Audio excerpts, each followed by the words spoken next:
Caitlin Clark's teammate expresses dissent amid ESPN's stern Indiana Fever reminder. The Indiana Fever know all about generational rookies. They arguably had the best on their roster last year in Caitlin Clark. However, they have been dealt two blows by the Caitlin Clarks of 2025. First, they were knocked by the exquisite artistry of Paige Bueckers and the Dallas Wings. Then, Sonia Citrin, along with her all-star teammate Kiki Iriafen, punched the Fever in their gut. Citrin led all scorers with 21 points, while Iriafen had 18 points and 12 rebounds as they led the Washington Mystics to beat the Fever 88-84. Caitlin Clark missed her 12th straight game with a right groin strain, and Stephanie White had no answers to the talented Rooks. Their emergency point guard, Odyssey Sims, improved from her first game, but she still played only 13 minutes.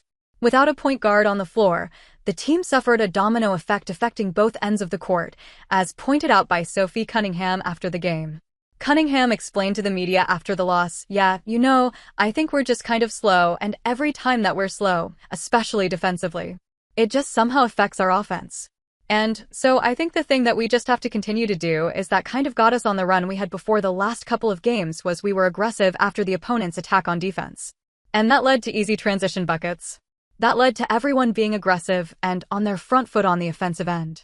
The Indiana Fever that we know thrives on fast break points, especially with Clark on the court. Even with her off, they have managed to retain that identity and maintain their ability to catch opponents in transition. In the last 10 games, the Fever have 11.6 fast break points per game. Against the Sky, they had 13 as compared to just 9 against the Mystics. That 4-point gap was the exact number between the two teams after the final whistle. If we look at their wins, they have been built on those transition buckets. With no point guard on the court for most of the game, many players are in unknown territory, leading to slow decision-making. They are thinking twice before making any play because many of the players are not used to being in that position. Those pacey plays need exactly the opposite of that. The new players don't help either, as Kyra Lambert and Sims are still acclimatizing to their new teammates and structure. However, these problems don't help with what's in store for the Fever. ESPN highlighted 2 of its remaining 10 games as crucial for the budding playoff race. Fever's on-road clash against DeWanna Bonner's Phoenix Mercury made the list, while their third clash in 10 games against the Minnesota Lynx was another date to mark. Indiana has a pretty strict schedule ahead, but like Kelsey Mitchell said, we got to laugh to keep from crying. That's the attitude this Fever squad is keeping as Cunningham is determined to take something positive from their current crisis. Cunningham believes current setbacks will fuel future success. Few teams have been rocked with injuries more than the Indiana Fever.